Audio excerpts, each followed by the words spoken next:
Here at the Giver Marketing Network, we don't leave you drifting out in space. We connect you to a coach who will help you build and grow your marketing business.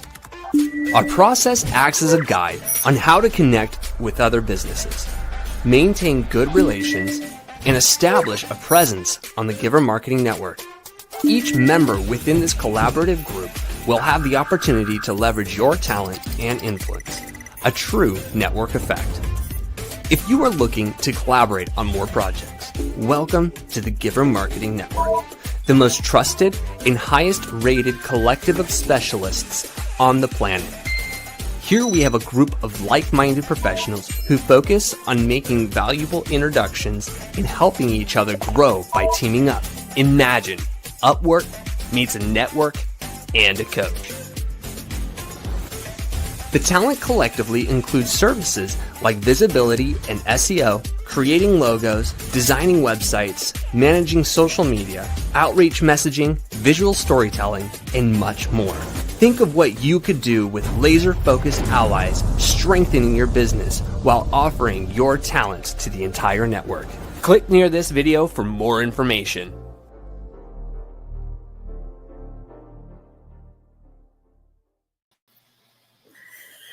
Hello.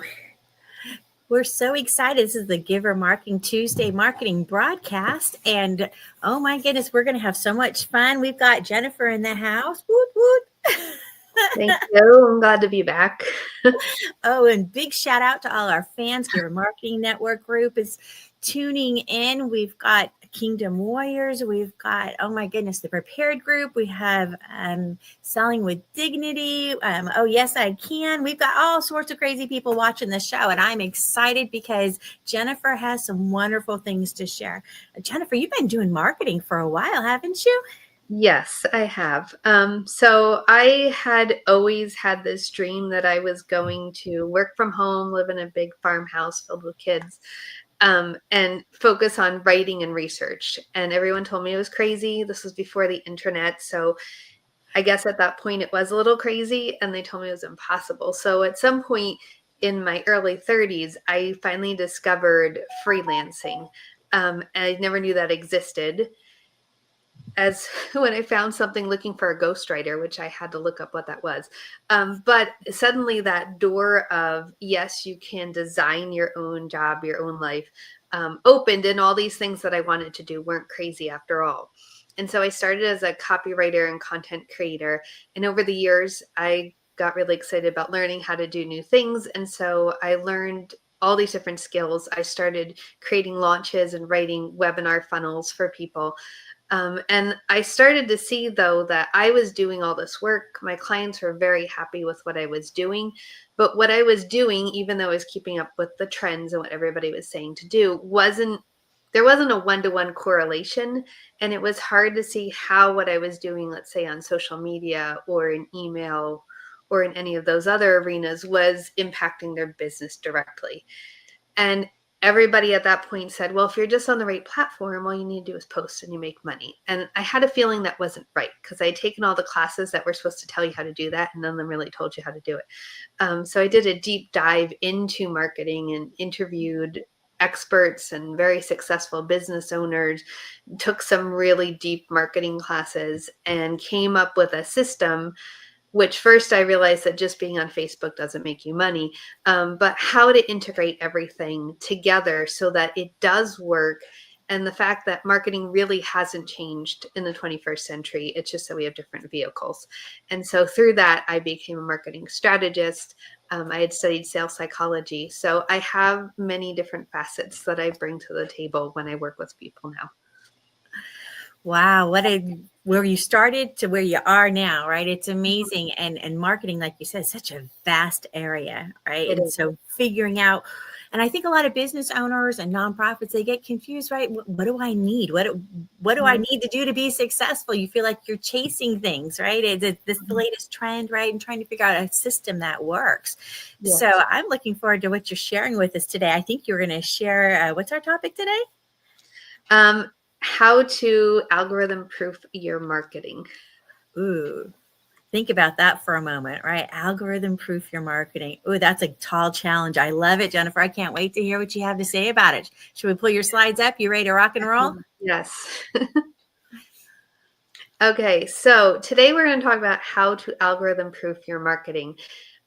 If you were in any way online a couple of weeks ago, you know that the whole world freaked out that TikTok went away for a few hours. It's back, but there's no guarantee that it's staying. And just like other platforms that were the platform at the time, like Clubhouse and Periscope, and other ones that have fallen by the wayside, they were the place to be until they suddenly weren't and don't even exist anymore. So, in a world of constantly shifting algorithms, because I honestly think they change so fast now. It used to be like once a year or whatever. Now there's constantly changing, and everybody gets upset when they do. How do you keep your marketing going when things are so unstable online? And we know that social media is where it's at, or at least that's what we're told. So that's what we're going to go through today. So we're going to go through, first of all, what is a marketing plan? I think that many of us have brought in ideas from across the internet, and we may have either a skewed or not a complete idea of what a true marketing plan is and how it can benefit our business. Platforms and reach. Where do you have to be? Who do you need to reach? What numbers actually matter? And how do any of these figure into growing your business? Because many times, like TikTok and Clubhouse, we're told just go there, but we don't know why. So we're going to look at where you should be, how to evaluate where to be, and what it can do for you. And the last thing is 2025 marketing trends, which probably isn't what you think it is, but I'm going to go through what I see and what colleagues and friends of mine who are very knowledgeable in the space are, what we're discussing, what we see coming up, and the shifts that are happening. All right, y'all, you're going to want to take notes, grab your paper and pen, or go ahead and start making comments in the chat. So if you see something that makes you go, wow, make a comment in the chat so other people can go, wow, with you. If you have questions, drop those in the chat and we'll get to those towards the end. So what is a marketing plan? Many times in the 21st century, we think that a marketing plan is I'm going to be on this, and this platform. Or I'm switching from long form content to short form content. I'm going to start doing stories and reels instead of writing posts. Whatever it is, that is the start of a plan. But really, a marketing plan, those are assets. Those are parts of the plan that are going to help you execute what the plan is. It's really all about traffic and direction. You need to generate traffic because lead generation and traffic is how you grow your business. Without lead generation, without increased traffic, you can't have more clients. You can't make more sales. You can't sell more product. You have to have that consistent, and the goal usually is to grow it, right? Because you have to remember that there is attrition, or you may have a new product, but we want to continually be on the path of growing to at least maintain our businesses. So traffic is amazing. And when we go to social media and we look at how many impressions we have, how many views, how many followers, we think, wow, I'm really growing my traffic. And in some ways you are.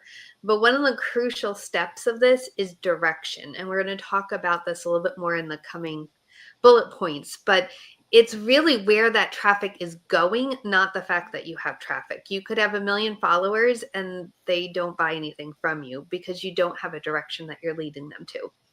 So when you are doing a marketing plan, really it starts 6 months in advance. Generally, we sit down and we may plan out a week, we may plan out a day. If we're really ambitious, we plan out a month. But generally, we're just planning the content for that month, day, or week. We're not even planning the direction or the overall plan of how it's going to work. What you need to know is where are you going to be in 6 months, and what is it that you want people to do? It takes a minimum of 60 to 90 days for people to even realize what you're doing. So if you're putting things out for a week or maybe even 2 weeks, and you're getting crickets, it's because it takes that long, first of all, for algorithms. They can work for you. They don't all work against you. For algorithms to pick up what you're doing and serve it to the right people. But also realize that when you feel distracted and overwhelmed and you have a hard time focusing, your clients feel the same way. And so it takes them a while of seeing things before it even fully breaks through all the noise and gets into their head. So planning 6 months ahead, what do you plan to be doing in 6 months? Do you have a launch? Do you have a target that you want to reach? I want to have this many people in this program or this many clients for this service. And then work backwards. There could be other things that are going on, and generally those 6 months overlap because the 3 months started 6 months ago, and so that will be part of your plan. And all of what you're driving, like where you're driving people to, is what drives your content. So it's not about what you feel like talking about or what is happening now, unless you're someone that shares current events or you talk about trends or the latest algorithm update. Then your content will be driven by what's happening now. At the same time, though, you still need to know, talking about those algorithm changes, current events, or any of that, what is your goal? Like, where do you want to get them to? So a marketing plan starts with a goal and a timeline, and then you add in the vehicles you're using, which could be platforms or emails, webinars, and the content that you're using. That is actually the last part of a marketing plan, not the first part. Great explanation there, right? Because that's really when we think, if you don't have a background in marketing at all, you're just like, you throw things up on the internet and then something sticks to the wall, right? Yes. And there are times when you need to experiment. A lot of marketing is testing and refining. I would say that's the biggest part of marketing that people don't realize, that it's all testing and figuring out what works and then, capitalizing on that. So there is a little bit of spaghetti throwing sometimes, but it still should have a purpose of throwing spaghetti. It shouldn't just be willy-nilly content. So you do need to know your numbers, and that's part of this, is that if you want to capitalize on what's working, you need to know what's working. You need to know, when I do this, I gained 12 followers. When I do this, I had 2,000 views. When I did this, I had 5. Now, the algorithm, I have to tell you, is a little wonky right now. And so it's not always exactly that way. Gary Vee just had a talk about this, about how it used to be, if you knew this content worked, you could just keep putting out the same type of content and you would keep growing. But he had one video and another video, and there wasn't really much difference on them other than like a slightly different topic. They were the same length. They were filmed the same way. They were released at the same time. One had over 1 million views. The one had 3,000. And he's like, I can't really tell you why. So realize that, know your numbers, but don't be a slave to them, because there are things that are completely beyond your control. However, tracking your numbers helps you have a better idea of what you should be doing and how your plan is going. So when you say track your numbers, what does that mean for those that aren't media gurus? Okay. So I generally go through, and I don't do it every day or every hour, any of that. I will go through and look at what's the trend as far as views I've had on YouTube or Facebook or LinkedIn. What is it that people are viewing? When were they looking at it? When I posted this many times a week, did I get more followers? So I look at my follower count in an overall thing. Again, I'm not a slave to it. I'm not obsessing when it goes up and it goes down, but at least once a month, look and see, have you gained followers? When did most of them come in? Were there certain pieces of content that did better than others? That's what I'm talking about as far as numbers. They're all kind of relative, because you don't really know exactly what an impression or a view means. It could be that it flew past their face, or it could be that they watched the whole video. So watch time is important to look at as well. However, realize that in platforms like Facebook and LinkedIn, you don't really know that for the most part. And so you need to look at the trend of the numbers, but not obsess over each individual number. So Great explanation. Thank you. So people are actually your best metric. You can have an upward trend in views and likes, but if you're not having conversations with people, then generally that means that it's not going anywhere. And you need to figure out, either, am I putting out things that are resonating and I'm just not helping people know how to contact me and take the next step? Or am I putting out things that they like, but it isn't aligning with the goal of where I want them to get. So they like this content, but really it doesn't have much to do with what I want, how I want them to engage with me and take the next step to work with me. So people are your best metric when people start conversations, when people buy into your program, when they give you feedback or reach out to you in a DM or an email. That is your best metric. Having more conversations is a better metric than anything else that you can see online. So that is one of the things that you want to track that most people forget about. So write that down, right? Conversations. How many conversations are you getting from your social media? And I know from experience, right, you can tell a difference because it's true. You will get conversations. So look for those opportunities. Yes. And so that brings us to platforms and reach. Where should you be? There was a time when there were like 5 main platforms and not everybody was on all of them, but you could easily be on all of them, right? And understand how they worked. And their algorithms generally changed about once a year, and they told you before they were going to change. That doesn't exist anymore. There are so many platforms. Sometimes I talk to people and they're like, oh, I'm on such and such. I'm like, I've never even heard of that. And I am in the marketing space that I keep on top of this. But there are right now more platforms than you can really keep up on. And unless you have a huge team doing this for you, it's impossible to be on all of them. Gary Vee, who I mentioned before, has 100 people who just work on his social media content. So yes, he is on every platform there is. Most of us don't have 100 people working for us. So you need to pick where you're going to be, because if you're trying just to be everywhere and you don't have a strategy and a marketing plan and you're running yourself ragged creating content, first of all, your content's not going to be as powerful, but also you're going to just be creating content and not building your business. You're not going to have time for those conversations. You're not going to have time for client work. You're not going to have time for networking and really thinking about your business and what it needs. You're just going to be putting out content fires nonstop. And you're going to exhaust yourself, get to the end of the week or the month, and realize that with all that work, it didn't benefit you at all. Because businesses need to make money. That's what businesses are for. So that's one thing to remember when tracking your numbers. So where do you really need to be? I always tell people you need to be where your people are. There are some people who are Facebook people. There are some people who are LinkedIn people. There are some people who are X or Twitter people. And yes, there's a million other platforms beyond that.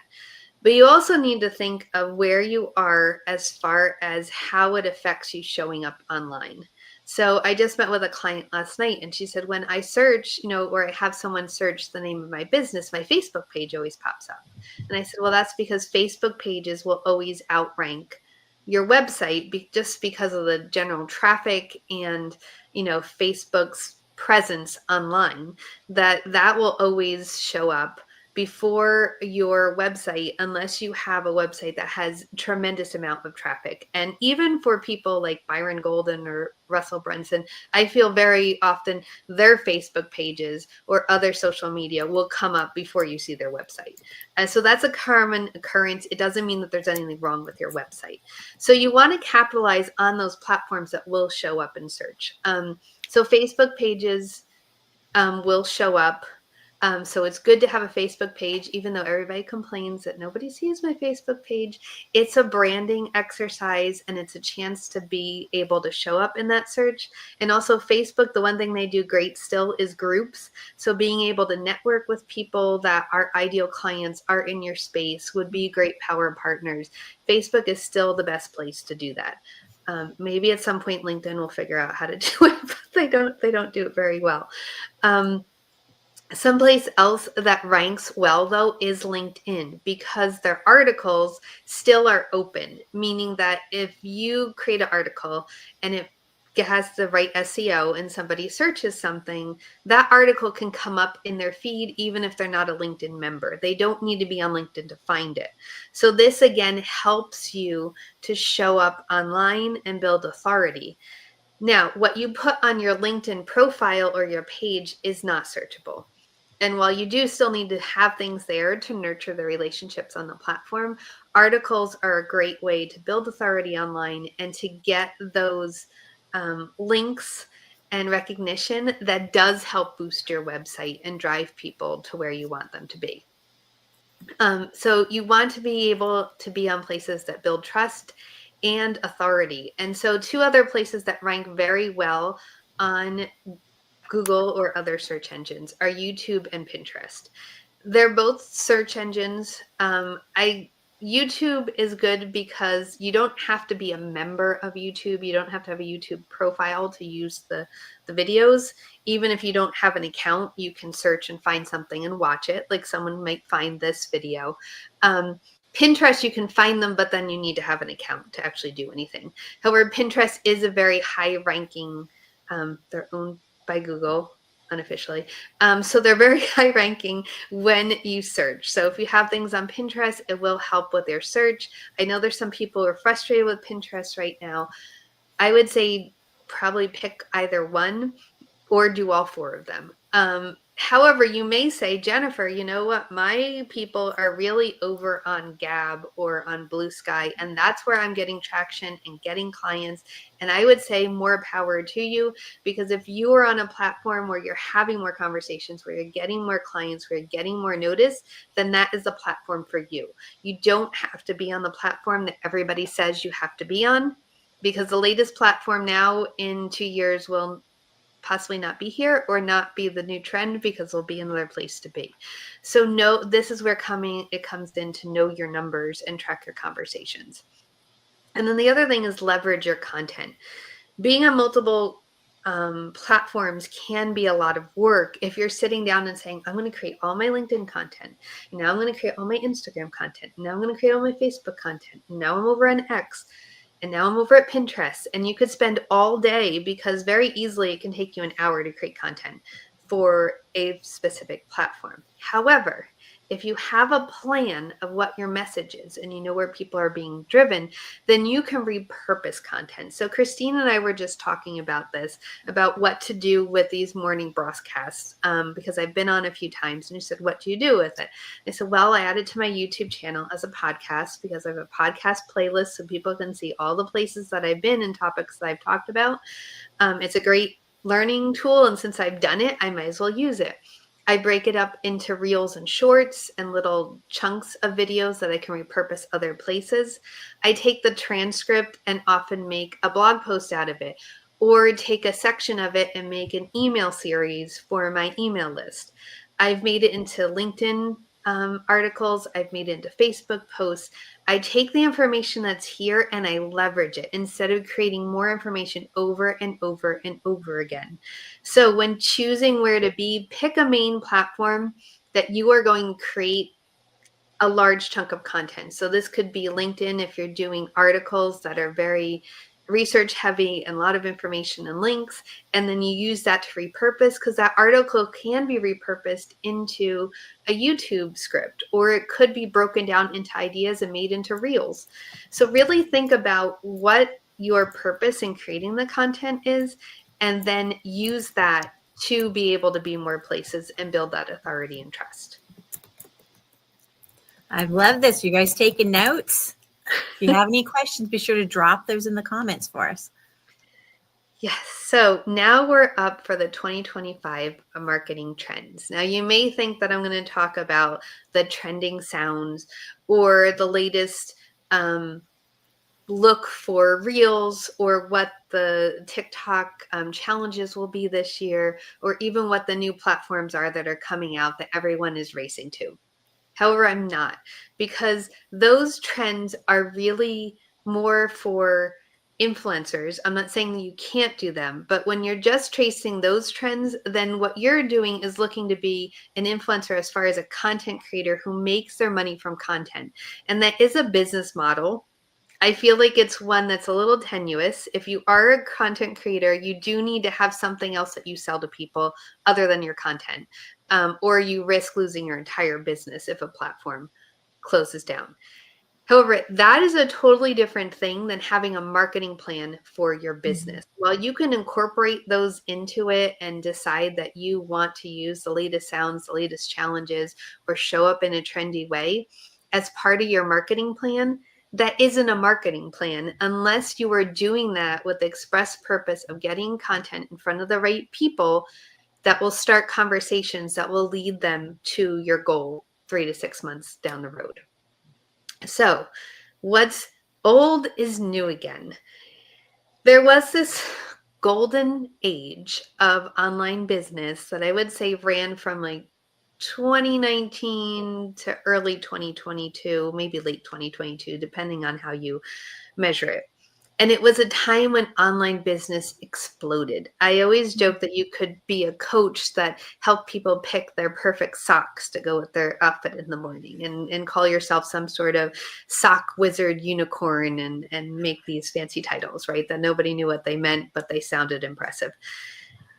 Everybody had an online business. Everybody could throw stuff up on social, maybe pay for some ads, send some emails, and people would go to a website and press yes. But those times have changed. The market has shifted with economic changes, lifestyle changes. People have gotten wiser that just because someone has a website and says that they can do something doesn't mean that they're an expert and are going to change your life. It's kind of like if you see in the sun, then it's so. Remember from Yes, Virginia, there's a Santa Claus, and her parents told her, well, if it's in the newspaper, then it has to be true. And we've realized that sometimes that's not true. It's just like the internet. If you see it on the internet, it's not always true. Okay, so anybody can put up a website. There's no kind of vetting or any kind of certification. And I think that that's great. I think it's wonderful that all of us can just start a business, but you need to realize that just anyone can start a business. And so because of that skeptical buyer's remorse, I guess I would call it, because they've all of us have bought into something online.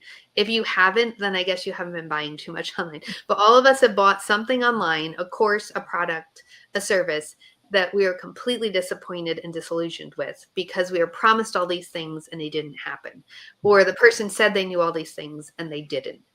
So all those trends of just do this and sell it have gone by the wayside. And we are back to relationship marketing. What's great though is that we have these social media, we have email, we have all of these vehicles to make it easier. We don't have to literally go out and pound the pavement and knock on doors to create relationships or drive all over to do these in-person networking events. In-person networking is amazing. I highly recommend it. However, for many of us, if we're not in a big city, it's difficult to get to multiple ones. And also all that time traveling takes away from business. So we can actually stack those tools and create relationships in an easier, more efficient way. So the big shift, as I said, changed from people being completely in awe that someone has something online that they can buy to them being more skeptical.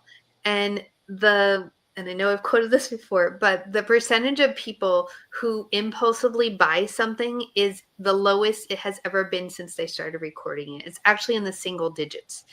It's down to the point that you can no longer rely on people are just going to impulsively buy something and that will be your base and then you can grow from there. You need to have a relationship with people because even the impulsive buyers in the end had to really think about it and are waiting till the very last minute to say yes. Most sales, like 50 to 70%, are happening in the last 30 minutes of a promotion. And sometimes at the very last minute that, the cart hasn't completely closed because the owner is working on it, but technically it's closed. That is when sales are happening. So even those impulsive buys are taking longer. Also, there's been a big shift in algorithms and how things are delivered, and people want that personal touch. So just like you would start conversations, have coffee chats, reach out and get to know people in groups, meet over coffee, those things are coming back, and it's really a good thing because that means that the experts, the people who really are committed to their business and know how to do what they say they can do, are the ones who are going to thrive, not just the ones who can game the system.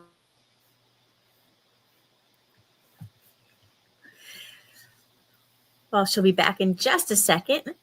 But really, when we're talking about one of the things that we had talked about was the shift, right? And really, if you think about buying online, before that, I know with the pandemic, we had people that were working just in person and they didn't even have an online presence. So if you look at marketing, right, and what the current trends are, we see that change over time, right? So the new shift right now is back to being kind of leery on it. Yes. Yes, that's a great point, Christine, because there was a point where buying things online was, almost like meeting someone in a dark alley. And I can remember when my brother ordered something off of Amazon back in, I don't even know when it was. This was like Amazon was brand new. And I was like, are you crazy? How do you know you're going to get it? Like, you bought something, you don't even know where it's coming from. How do you trust them? And I was like, I'm never going to shop online. Well, here I am 5 years later. I do love to shop local, but there's sometimes things you can't get local, or there's small businesses that are online that I really like to support. So it's just changed the ecosystem of how we do things. So how to be successful, and why it's not that simple. These kind of go together. So for years we've been hearing, if you just send an email, you can make $1 million.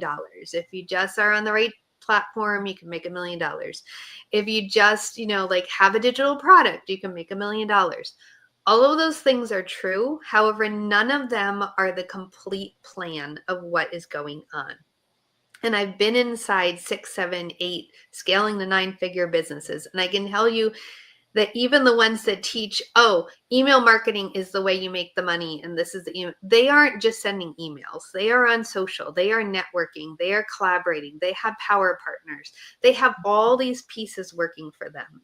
So it isn't as easy as being on the right platform or knowing the algorithm. It really is having that overall marketing plan with a vision of where you're heading and the content that supports it, that creates trust and authority and empowers your audience to say yes. You speak to them so that they understand that you understand them, and then you give them some quick wins so that they know that you can help them. And I have a whole talk that I actually did with Giver, I guess a month or two ago, about speaking so your ideal client will listen. And so if you want to know about that, watch that one. You can go to my YouTube channel, find my playlist.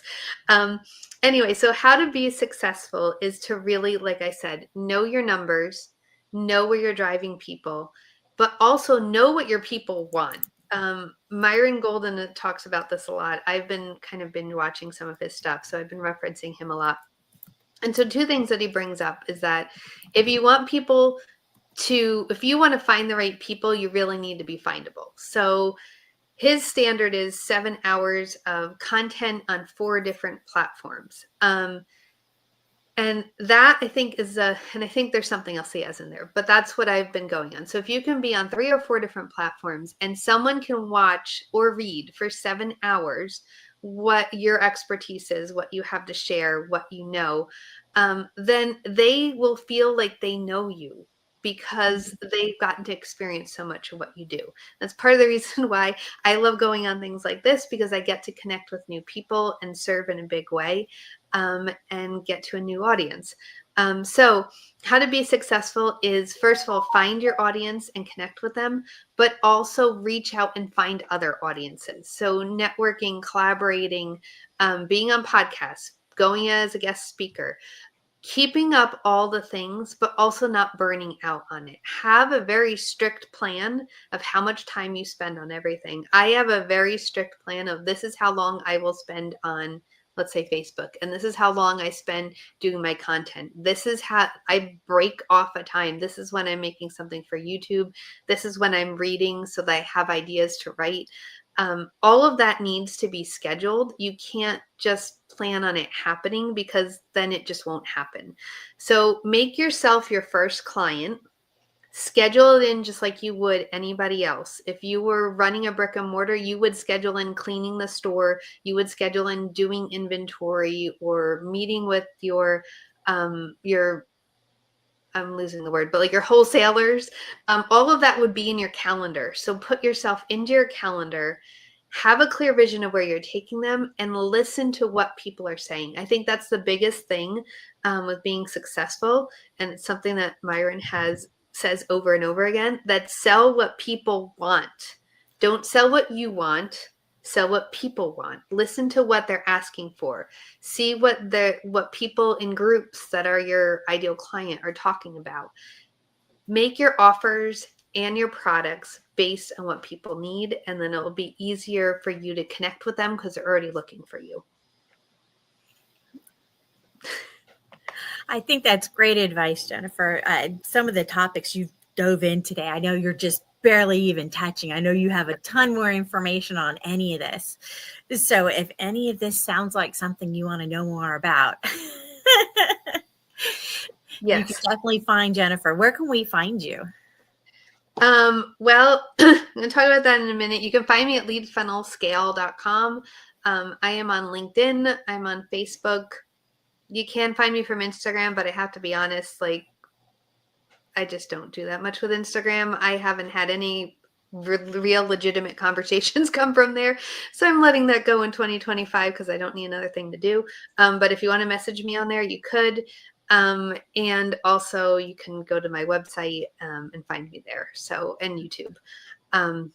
All of them, if you go to Lead Funnel Scale on any of them, then you can find me. So quick recap.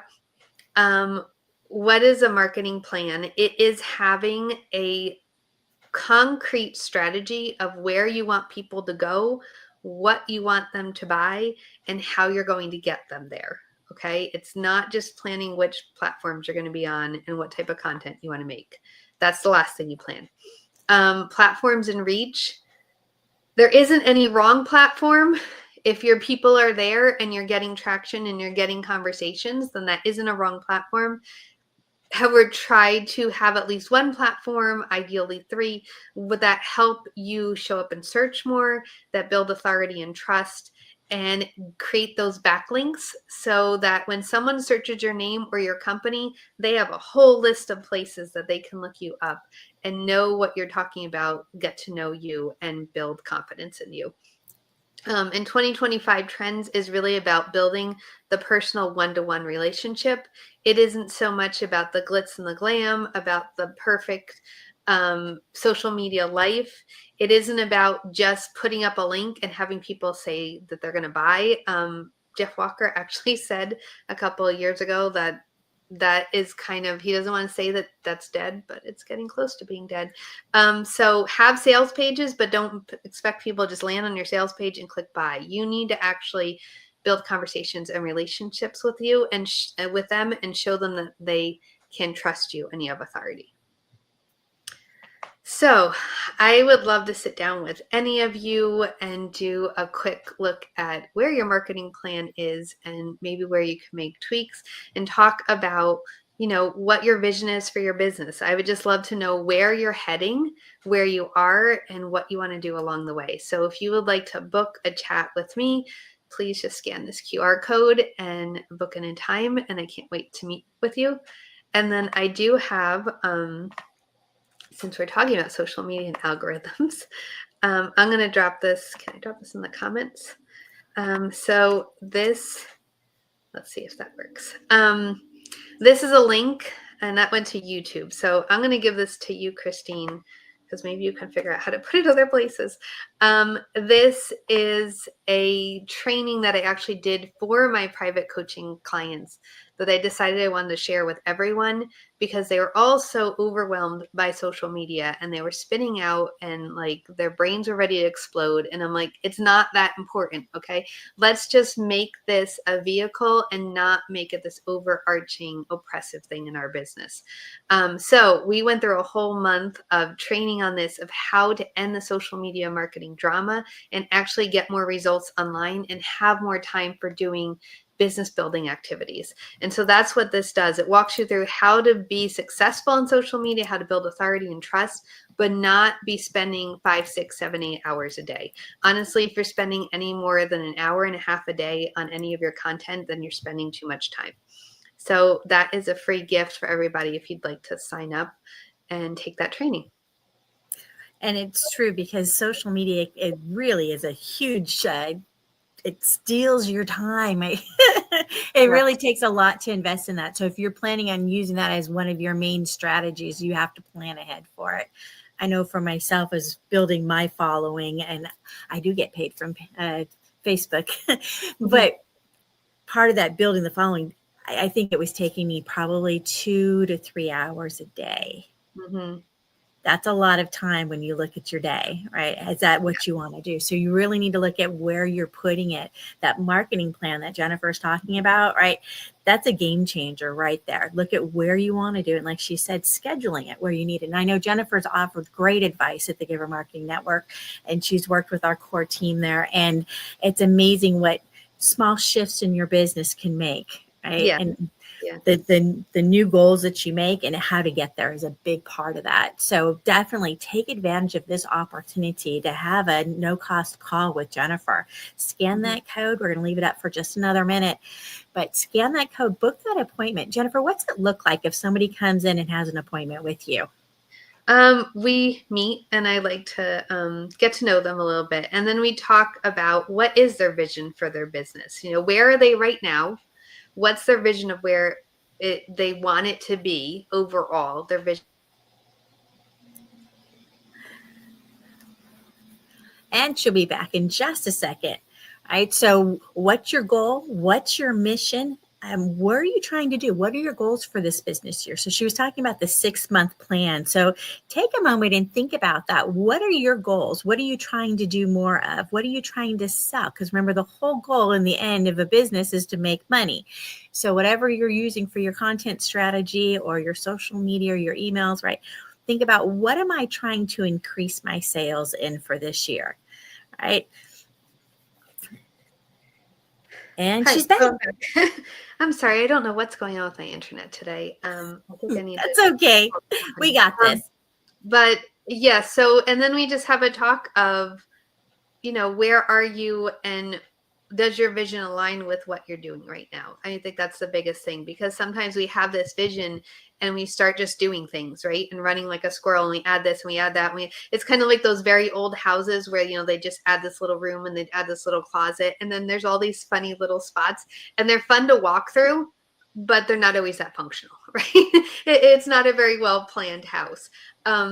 So what you want to do when you start doing that is sometimes you think you're going in the right direction, but really you're spinning in circles. And that's what my strategy calls focus on is, are you moving in the right direction, or are you spinning in circles? And what do you need to evaluate to know the difference? Oh, what a great topic though, right there, right? We think that we're busy because we're doing things, but are we actually doing anything that's showing any results, return on investment, right? Are we putting our energy where it's supposed to be? And sometimes it helps to bring an expert into the space to kind of take a look at where you're spending your energy and does it make sense? And are you actually getting the results that you want? So great time to make an appointment with Jennifer. So go ahead and scan that code, make an appointment with her.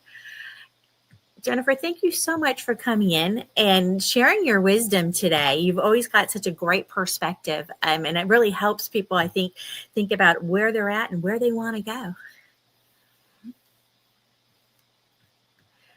And we're frozen again. So what she means to say is she's had a great time on the show. She's had a great time sharing with everybody. So go ahead, book that appointment with her, and we will see you again next Tuesday. Every Tuesday, we do this Giver Marketing broadcast. And also on Wednesdays, I should probably pull that up. On Wednesdays, we do networking for marketers. So those that are in the PR space, the marketing space, the media space, come hang out with us. So givermarketing.com/networking will get you into our meeting. Register once, save the link. So all marketers are welcome to come join us. Don't be a lonelypreneur.